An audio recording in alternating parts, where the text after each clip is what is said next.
आज मैं आपको बताने जा रहा हूँ कि 10 सिर वाले रावण का जन्म कैसे हुआ। चलिए जानते हैं, लेकिन जानने से पहले मैं चाहता हूँ कि अगर आप मेरे चैनल पर नए हैं तो सब्सक्राइब करें और अगली वीडियो को देखने के लिए बेल आइकन को दबाएं। कहते हैं कि 1 लाख पुत्र 1.25 लाख नाती ता रावण घर दिया न बाती।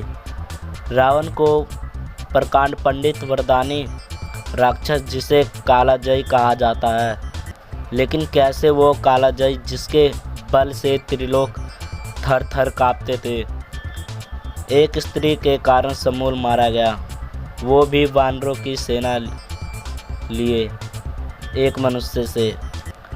रावण एक ऐसा योग है जिसके बल से सारा ब्रह्मांड कांपता था, लेकिन क्या आप जानते हैं कि वो रावण जिसे राक्षसों का राजा कहा जाता था, वो किस कुल की संतान था?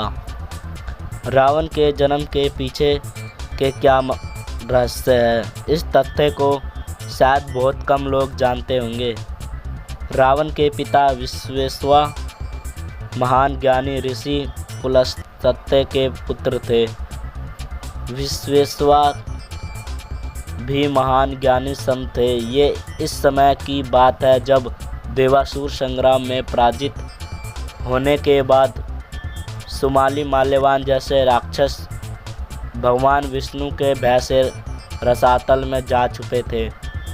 वर्षों बीत गए, लेकिन राक्षसों के देवताओं से जीतने का कोई उपाय नहीं सूझ रहा था। एक दिन सुमाली अपनी पुत्री केकसी के साथ रसातल से बाहर आया, तभी उसने विश्वेश्वा के पुत्र कुबेर को अपने पिता के साथ जाते देखा।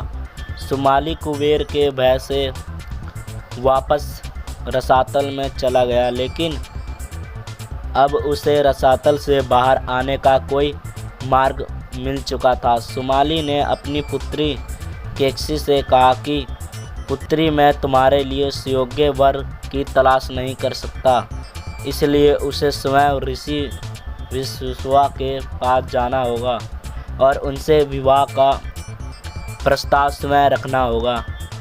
पिता की आज्ञा के अनुसार केकसी ऋषि विश्वेश्वा के आश्रम में पहुंच गई।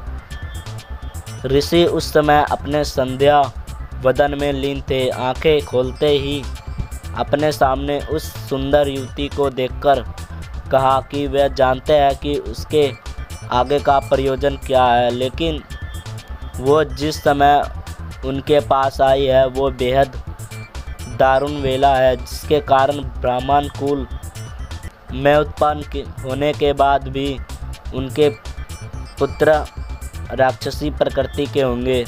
तब केकसी ऋषि चरणों में गिरकर बोली, आप इतने महान तपस्वी हैं तो उनके संतान ऐसे कैसे हो सकता है? आपको संतानों को आशीर्वाद अवश्य ही देना होगा। तब केकसी की प्रार्थना पर ऋषि विश्वेश्वा ने कहा कि उनका सबसे छोटा पुत्र धर्मात्मा प्रवृत्ति का होगा, इसके अलावा वे कुछ नहीं कर सकते। कुछ समय पश्चात केकसी ने एक पुत्र को जन्म दिया जिसके 10 सिर थे। ऋषि ने 10 शीश होने के कारण इस पुत्र का नाम 10 ग्रीव रखा। इस प्रकार राजा और राक्षस लंकेश का जन्म हुआ। धन्यवाद दोस्तों, मेरे चैनल को सब्सक्राइब करें और अगली वीडियो को देखने के लिए बेल आइकन